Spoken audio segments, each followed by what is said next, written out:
नमस्ते। चलिए आज निकलते हैं भारत के शानदार मंदिरों की वास्तुशिल्प दुनिया के एक सफर पे। ये सिर्फ पत्थर और गारे की इमारतें नहीं हैं। नहीं नहीं, ये तो वो कहानियां हैं जिन्हें पत्थर पर तराशा गया है और जो अपने अंदर सदियों का इतिहास समेटे हुए हैं। सोचिए, हर एक नक्काशी, हर स्तंभ, हर शिखर, ये सब अपने आप में एक जमाने की, एक पूरी संस्कृति की और गहरी आस्था की कहानी कहते हैं। ये सिर्फ पूजा की जगह नहीं है, बल्कि हमारी सभ्यता के, आप कह सकते हैं, जीते जागते दस्तावेज हैं। तो हमारा आज का सफर कैसा रहेगा? सबसे पहले हम समझेंगे उत्तर और दक्षिण की दो बड़ी परंपराओं को। फिर हम देखेंगे कि कैसे अलग-अलग इलाकों में ये शैलियां आपस में मिली और कुछ नया बना। इसके बाद ब्राह्मणवादी परंपराओं से आगे बढ़कर भी झांकेंगे और हाँ, उन मंदिरों को भी देखेंगे जिन्हें चट्टानों को काट कर बनाया गया। और सबसे आखिर में सारी जरूरी बातें एक जगह, ताकि ये हमेशा याद रहें। तो चलिए शुरू करते हैं पहले पड़ाव से। समझते हैं भारत की वास्तुकला की उन दो महान परंपराओं को जिन्होंने पूरे देश में मंदिर बनाने के तरीके की एक तरह से परिभाषा ही लिख दी। तो सबसे पहले बात करते हैं नागर शैली की। ये उत्तर भारत में जन्मी और पनपी। ये हमारी कहानी का पहला और बहुत ही अहम स्तंभ है। अच्छा, तो नागर शैली को पहचानेंगे कैसे? इसकी सबसे बड़ी पहचान है इसका ऊंचा, घुमावदार शिखर, जो ऐसा लगता है जैसे आसमान की तरफ बढ़ रहा हो।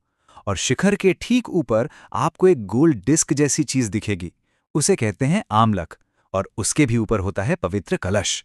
तो अगली बार जब खजुराहो या कोणार्क के मंदिर देखें तो समझ जाइएगा, आप नागर शैली की बेजोड़ कारीगरी देख रहे हैं।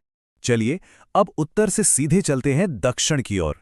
यहां दूसरी महान परंपरा का बोलबाला है द्रविड़ शैली। और हां, इसकी भव्यता और इसका स्केल वो बिल्कुल अलग है। दक्षिण भारत में तो आपको मंदिर का गेटवे यानी गोपुरम ही हैरान कर देगा।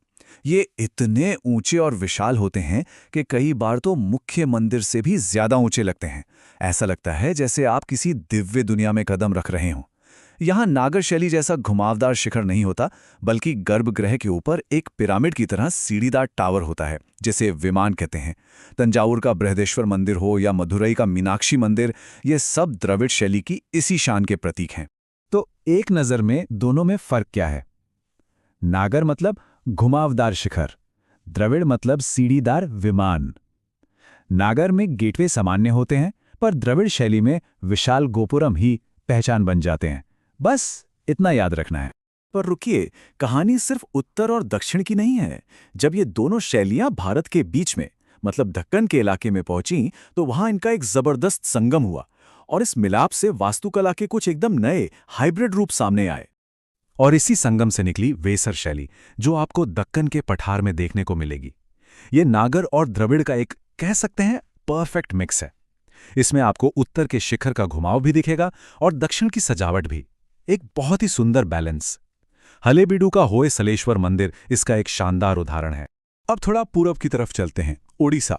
यहाँ एक अपनी ही बहुत ही प्रभावशाली शैली विकसित हुई, कलिंग शैली। यहाँ के शिखर को रेखा देउल कहते हैं और उसके सामने एक बड़ा सा हॉल होता है जिसे जगमोहन कहा जाता है। पुरी का जगन्नाथ मंदिर और भुवनेश्वर का लिंगराज मंदिर, ये दोनों ही कलिंग वास्तुकला के सबसे बड़े उदाहरण हैं। और अब आते हैं कर्नाटक की होयसल शैली पर। मतलब इसकी तो बात ही अलग है। ये अपनी अविश्वसनीय रूप से बारीक नक्काशी के लिए जानी जाती है। इसका राज है स्टोप स्टोन, यानी साबुन पत्थर का इस्तेमाल।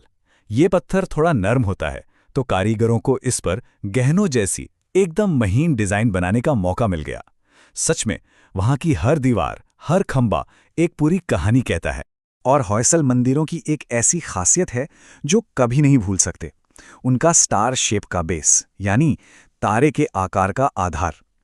ये सिर्फ दिखने में सुंदर नहीं था, बल्कि इसकी वजह से दीवारों पर नक्काशी करने के लिए कलाकारों को एक बहुत बड़ा कैनवस मिल जाता था। है ना कमाल? मतलब इंजीनियरिंग और कला का एक लाजवाब कॉम्बिनेशन। अच्छा, भारत में वास्तुकला की कहानी सिर्फ हिंदू मंदिरों तक ही नहीं रुकती। बौद्ध और जैन धर्मों ने भी इस विरासत को और भी समृद्ध बनाया है, अपने बहुत ही खास अंदाज में। बौद्ध वास्तुकला की बात करें तो तीन चीजें सबसे अहम है। एक है स्तूप, जो कि पवित्र टीले होते हैं। दूसरे हैं चैत्य, जो प्रार्थना करने के हॉल होते हैं। और तीसरे हैं विहार, जहां बौद्ध भिक्षु रहते थे। सांची का महान स्तूप तो शायद हम सबने देखा या सुना ही होगा। ये इसका सबसे बड़ा उदाहरण है। वहीं दूसरी तरफ हैं जैन मंदिर, जो अपनी शांति और सुंदरता के लिए जाने जाते हैं। यहाँ संगमरमर का इस्तेमाल इतने कमाल के तरीके से हुआ है कि क्या ही कहने।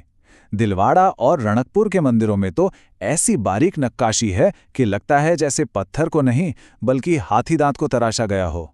और यहाँ की मूर्तियों में एक अलग ही तरह की शांति और सादगी है। अब बात करते हैं एक ऐसी चीज की जो आज भी लोगों को हैरान कर देती है। एक ऐसी इंजीनियरिंग जिसे देखकर यकीन करना मुश्किल होता है। रॉक कट मंदिर। मतलब ऐसे मंदिर जिन्हें बनाया नहीं गया बल्कि एक ही विशाल चट्टान से तराश कर निकाला गया है। तो इनमें खास क्या है? खास ये है कि इन्हें ईंट पत्थर जोड़कर नहीं बनाया गया, बल्कि कारीगरों ने एक पूरी की पूरी पहाड़ी को ऊपर से नीचे की तरफ काटना शुरू किया और एक मंदिर को तराश कर बाहर निकाल दिया। एलोरा का कैलाश मंदिर इसका सबसे बड़ा, सबसे जबरदस्त उदाहरण है। ये दुनिया की सबसे बड़ी मोनोलिथिक यानी एक ही पत्थर से बनी संरचना है।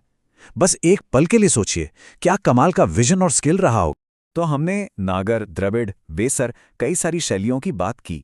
अब इतनी सारी जानकारी के बाद एक क्विक रिवीजन तो बनता है ना, खासकर एग्जाम्स के लिए।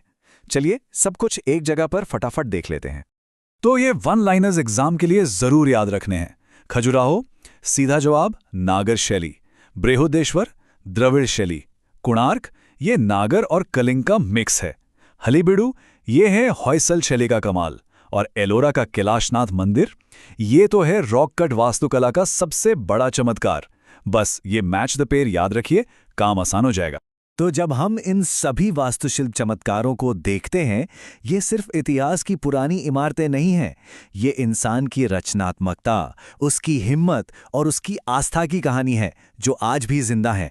और ये हमें सोचने पे मजबूर करती है कि कला और विश्वास का ये जो संगम हजारों साल पहले हुआ था, वो आज हमारे लिए क्या मायने रखता है।